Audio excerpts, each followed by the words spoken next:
अस्सलाम वालेकुम। मैं तुहाडा वीर जुल्फकार जट ते तुसीं देख रहे हो गल वेले। अज की गल वेले दी 16 दिसंबर के हवाले अज दिहाड़ा 16 दिसंबर का ते 16 दिसंबर साडे मुल्क की तारीख दे विच एक स्याह तरीन दिन है, जिहड़ा कि एक ते 1971 का वाकया सकूते ढाका यानी पाकिस्तान ते अपने वजूद के नालों एक हिस्सा कटिया।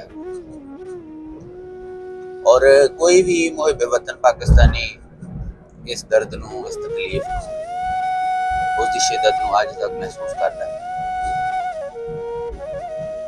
ते रहिंदी दुनिया तक जब तक ये तारीख रहेगी, सारी जी गल तारीख का हिस्सा बन गया, इनू कोई खत्म नहीं कर सकता।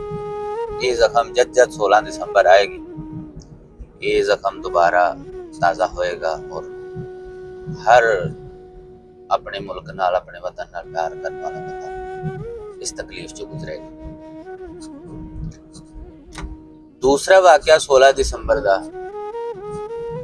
साडे छोटे छोटे फुल्लां उत्ते, मासूम बच्चों उत्ते, EPS आर्मी पब्लिक स्कूल के बच्चों के ऊपर दहशतगर्दां दा हमला। ये भी एक स्याह बाब है और ये इतना करबनाक, इतना तकलीफ दे वाकया है कि इसकी तकलीफ की शिद्दत नूं बयान करना तकरीबन नामुमकिन।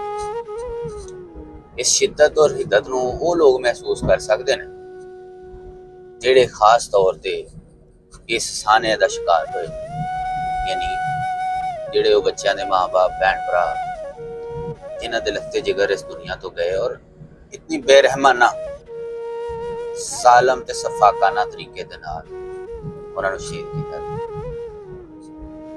मैं सिर्फ कहना यह चाहांगा कि देखो गल ये वे, जिहड़ा भी इन्हां सारियां चीज़ां दा जिम्मेदार है, किसी भी रियासत के वजूद वास्ते, किसी भी रियासत की बका वास्ते जरूरी होंदा है कि जजा सजा का निज़ाम उत्थे हो। जब किसी रियासत दे विच सजा जजा का निज़ाम खत्म कर दिता जाता है या फिर माइट इज राइट, यानी जिदा जिन्ना जोर लगता है, जोर चलता है, वो ये कानून चलता है, माड़े वास्ते होर कानून, तगड़े वास्ते होर कानून। उत्थे इस किस्म के अलमीए, इस किस्म के सानहात होंदे रहंदे। क्योंकि रियासत नूं अगर कोई चीज़ खड़ा रख सकती है, रियासत के अंदर कोई चीज़ अमन लिया सकती है, रियासत के विच अगर कोई चीज़ सुकून का बायस बन सकती है और तरक्की का बायस बन सकती है, तो वो सिर्फ और सिर्फ एक ही चीज़ है, रूल ऑफ लॉ। यानी किसी भी रियासत, जरूरी नहीं किसी भी रियासत दे विच अगर तुसी तरक्की देखते हो, खुशहाली देखते हो, तो यदा मतलब ये कि उत्थे जजा सजा का निज़ाम मौजूद है और ना सिर्फ मौजूद है, वो मसावियाना बराबरी की सतह पर मौजूद है, यानी कानून की नज़र दे विच सब बराबर। ठीक है, तो असी जे चाहते हैं कि मजीद इस किस्म के सानहात तो दुचार ना होइए, या इस किस्म के दर्द, इस किस्म के दुख, इस किस्म के तकलीफ असी दोबारा ना सानू उन्हां दा सामना करना पे, तो सानू सिर्फ एक ही चीज़ करनी पेगी, अपने समाज के अंदर, अपने मुआशरे के अंदर इंसाफ का निज़ाम कायम करना पेगा। और वो इंसाफ का निज़ाम की है कि कानून की हुक्मरानी होए, कोई मामा, चाचा, ताया, कोई रिश्तेदार, कोई वड्डा छोटा, ताकतवर गरीब, इहदे विच फर्क ना होए, बल्कि कानून की नज़र दे विच सब बराबर हो। और भावें कोई माड़ा ज्यादती करता है, जुल्म करता है, उसका भी कड़ा एहतसाब होए, तो भावें कोई तगड़ा करता है, उसका भी एहतसाब। तो यकीनी तौर पर असीं मजीद इन्हां सानहात तो बच सकते हैं। ना सिर्फ इन्हां सानहात तो बच सकते हैं, बल्कि असीं अपनियां माजी दियां गलतियां नूं सुधार भी सकते हैं।